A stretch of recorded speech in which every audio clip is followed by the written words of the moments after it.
Eh bien, bonjour, bienvenue à cette émission de l'école de sabbat, la leçon du jour. Aujourd'hui, nous sommes déjà le mercredi dans cette leçon numéro 6. Le titre de la leçon, le titre de la leçon d'aujourd'hui, c'est Réponds sur eux ta colère. Qu'est-ce que cela veut dire par rapport à la leçon d'aujourd'hui? On va découvrir tout à l'heure. Donc, en tout cas, j'espère que cette journée sera une bénédiction pour toi. J'espère que le partage de la leçon d'aujourd'hui va aussi t'aider dans ta croissance chrétienne. Si tu es prêt, on y va. Premier point que je relève dans la leçon d'aujourd'hui. Certains psaumes invoquent la vengeance divine contre les oppresseurs, reflétant l'indignation du psaumiste face à l'injustice. Les, les, les écrivains de la parole de Dieu, c'était des hommes qui étaient soumis aux mêmes sentiments que nous. Je pense que, même inspiré par Dieu pour écrire, la partie humaine était là parce que Dieu n'envoyait pas un message où il devait juste recopier les mots à mot ce que Dieu disait. Dieu envoyait un message, une inspiration, et eux, avec leur langage, mais aussi avec leurs sentiments, écrivaient. Et je pense que plusieurs fois, quand on lit les psaumes, on voit que les auteurs, ils étaient outrés, indignés. Ils étaient vraiment dépassés par l'injustice qu'ils voyaient ou qu'ils subissaient. Et souvent, ils disaient vengeance, vengeance. Mais c'est la même chose que nous. Moi, j'ai déjà vu des choses qui m'ont indigné et j'ai envie parfois de me lever de ma chaise et essayer de me venger. Parce que j'ai vu quelqu'un ou un groupe de personnes se faire attaquer injustement, subir un préjudice. Et j'ai envie, comme être humain, de rendre justice, hein. On cherche tous, à quelque part, au fond de nous-mêmes.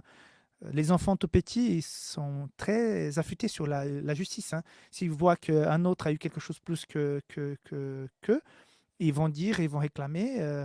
Écoute, tu vois, il y a ce sentiment de justice qui est déjà chez l'enfant. Chez les adultes, encore plus, quoi. Donc, cette envie de rendre justice ou de faire justice était aussi présent chez les auteurs de psaumes. Ils vont crier pour vengeance. Mais est-ce que ça veut dire que on doit faire vengeance, on doit se venger nous-mêmes? Psaume 58, 9 dit ceci, du 8 à 9 dit ceci. Qui disparaissent comme l'eau qui s'écoule, que la flèche qui tire soit sans force, qu'ils aillent le sort de la limace qui se dessèche à mesure qu'elle avance. Vous voyez l'image d'une limace qui est en train de dessécher quand elle avance.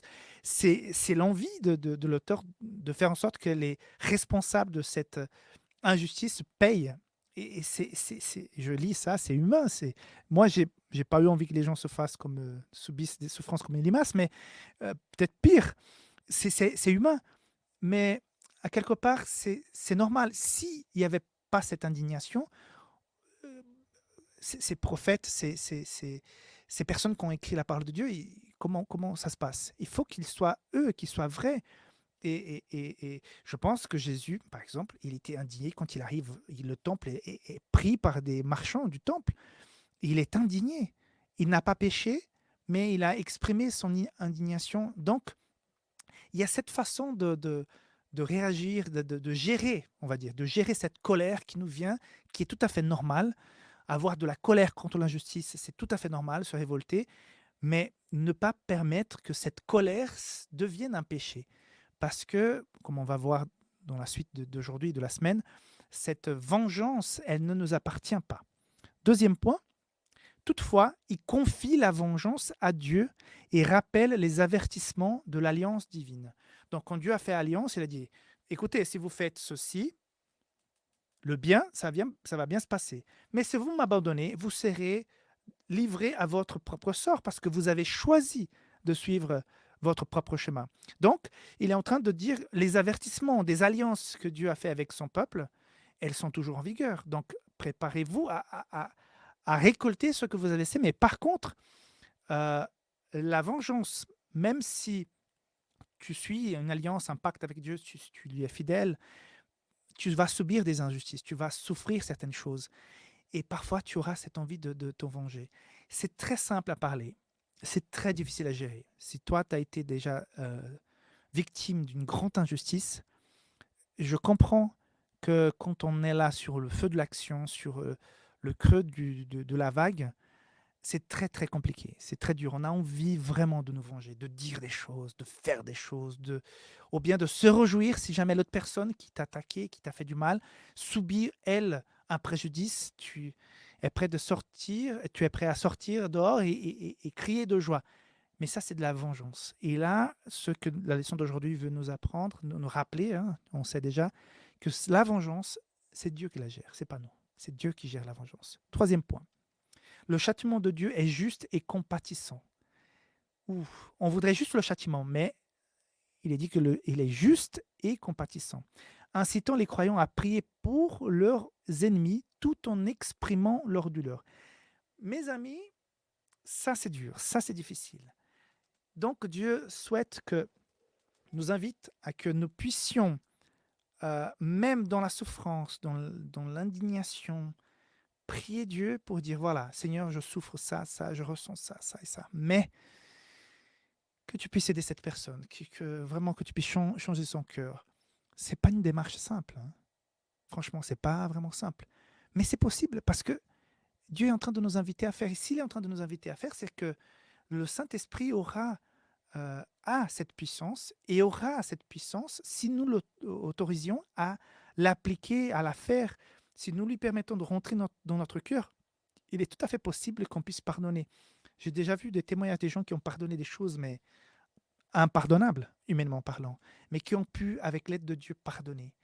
Et ça a un impact terrible parce que c'est ça qu'au fond nous touche.